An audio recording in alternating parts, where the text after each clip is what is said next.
Having trouble uninstalling Xbox Game Bar in Windows 11? I'll share fixes to resolve this issue.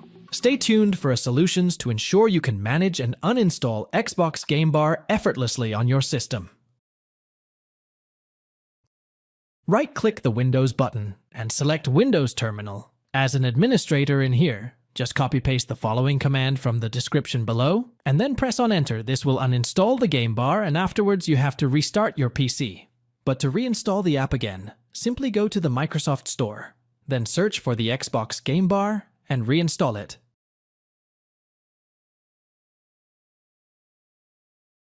And another great solution, disable the launch shortcut, is to disable the launch shortcut.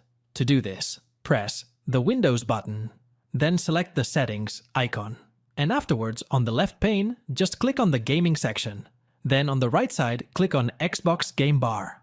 In here, just make sure to turn off the toggle for the Open Xbox Game Bar using this button on a controller option, and this will disable the launch shortcut. Afterwards, you have to make sure that the app doesn't run in the background. So go back to the Settings options and then click on Apps on the left pane, and then select the Apps and Features on the right side in here, under the app list. Just click on the Search Apps bar and then type in Xbox. Now scroll down until you find the Xbox Game Bar, and click on the three dots next to it, and select Advanced Options in here.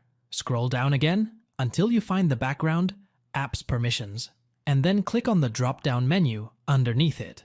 Now just select the Never option, and this will assure that the Xbox Game Bar will never run in the background. Lastly, just scroll down until you find the Terminate section, and then simply click on this button to terminate this app. Thanks for watching. If it helps, make sure to hit like and subscribe.